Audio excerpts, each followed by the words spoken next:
Order. I call Kelvin Davis. Mr Chair, the decision to establish a Māori advisory board instead of what Māori really want, that is dedicated seats on the Auckland Council, is yet another breach of the partnership that was inherent in the Treaty of Waitangi and is contrary to the intentions of the United Nations Declaration on the Rights of Indigenous Peoples, that this government was happy to ratify on the 19th of April of this year, only to disregard it on the 20th of April. That declaration was drawn up over the course of 20 or so years to address the issues of this very nature. Now is the opportunity for this government to demonstrate to Māori that they can offer more than simply the modern equivalent of beads and trinkets that have little or no value other than to pacify the natives. In comparison to what Māori actually want, that is dedicated seats, the Māori Advisory Board is really just another bead, another trinket. Article 3 of the United Nations Declaration on the Rights of Indigenous Peoples says Indigenous peoples have the right to self-determination. By virtue of that right, they freely determine their political status and freely pursue their economic, social and cultural development. In terms of the Auckland City Council, the political status that Māori have said that they want are dedicated seats, not an advisory board. Now is the time for this government to show that the Declaration of Indigenous Rights is more than just a broken promise, that it can be more than just an aspirational and non-binding waste of time.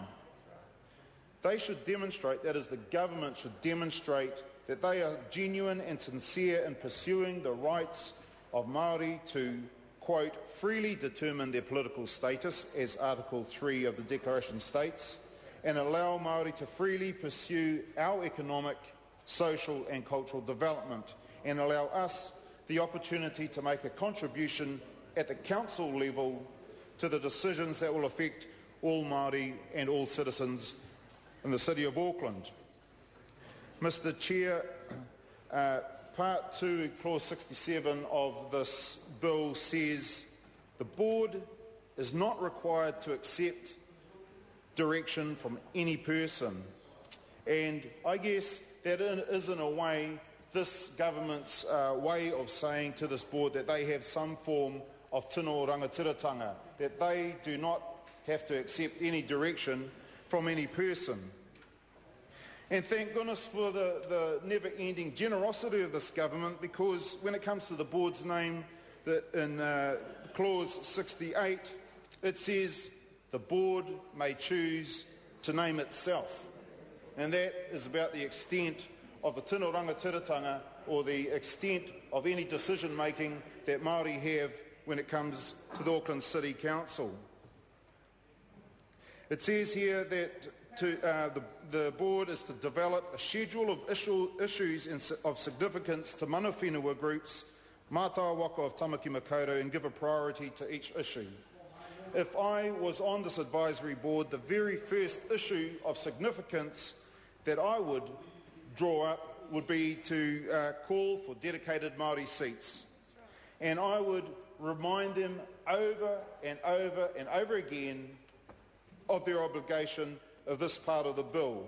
And I would remind them of the Declaration of the Rights of Indigenous People that, as I said, on the 19th of April this year, the government was quick to sign up to, but on the 20th of April, they were equally as quick to disregard. Proving our point.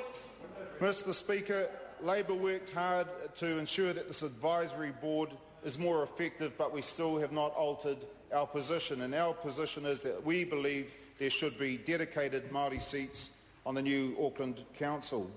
Under our plan, under Labour's plan, there would be at least 2 Māori seats in Auckland, but there could be more. And that would depend on how many Māori are enrolled on the Māori roll in the Auckland region. It's difficult for me to understand just what it is that this government fears or is afraid of when it comes to genuine Māori seats and Māori representation. When we consider the contribution that Māori have made, Māori in general, and tribes such as Ngāti Whātua, Mr. Chair, Kevin Davis. the tribes that Ngāti Whātua in particular have made to the establishment and the defence of Auckland in the mid-1800s, it would appear that those contributions have simply been banked and forgotten by those who are now in charge. Mr. Speaker, Ngāti Whātua contributed a lot. They gave 3,000 acres back in the 1800s for the establishment of the city. They gave other land. They gave Takaparafo, which we know as Bastion Point. It was only 14 years after the initial offer of land for Auckland that the 700-acre Orake block was all that was left. The papakainga of that hapu was taken. There was no compensation. Mr. Chair, I believe that a small form of compensation that could be afforded to the descendants of Ngāti Whātua could be simply a couple of dedicated seats on the Auckland City Council. It's not like a successful precedent has not already been set.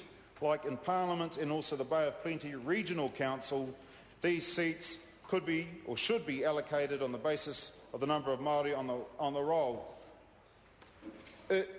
There was an Internal Affairs report that said that the key to effective participation and better decision-making was having Māori representatives with the same status as other elected councillors. And in talking to staff, councillors and Māori involved with the Bay of Plenty Regional Council, one officer of the council had described Māori representatives as being the best prepared and most effective contributors to council decisions. And Mr. Speaker, I believe it would be no different if, instead of a Māori advisory board working with the Auckland City Council, we had dedicated Māori seats. Mr. Chair, the advisory board, in my opinion, is just another empty, hollow, symbolic gesture. There's no replacement for protecting and supporting the ability of Māori to participate effectively in our democracy. There will be no benefit to Māori by not having representation on the City Council. There is no polite way to put it. In my opinion, Māori have been shafted. When the issue of Māori seats on the Auckland City Council was raised, John Key floated the idea of a compromise, and even after Cabinet rejected the Royal Commission's recommendation that 3 seats should be allocated to Māori on the Council, John Key still said nothing was set in stone. Mr. Chair, I do not believe that. I believe the decision was made a long time ago, before all the stubble speak and speaking with forked tongues came out. I believe that the decision was made that Māori would not have any representation on the Auckland City Council. They would not have seats on the Auckland City Council. Māori are having to put up with the second rate, the second status that is a Māori advisory board, and Mr. Chair, I don't think that is acceptable. I believe Mr. Key was being disingenuous. He knew back then that there was no way that Māori seats on the council would be acceptable. He's yet to learn that when dealing with Māori, we like people who are straight up to our faces. And the most recent example of that is the decision by Mr. Key not to return the Urawera Rangers to Tūhoi.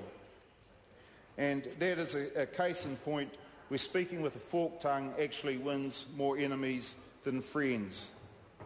Mr. Chair, people did make their views known, and the majority of submitters who to the select committee backed Māori seats. Of those submissions, 60% supported Māori seats, and a further 20% instead affirmed the need for some sort of Māori representation or participation. Just 20% registered the opposition to Māori seats. Mr. Chair, that is a clear mandate. But Mr. Key gave in to the Honourable Rodney Hyde's threat to resign and the seats were scrapped. Mr. Chair, I believe that the people of Auckland, in fact New Zealand, owe it to the biggest population, Māori population, not just in the country but in the world, to have Māori representation on the board of on the Auckland City Council, so that their views can be heard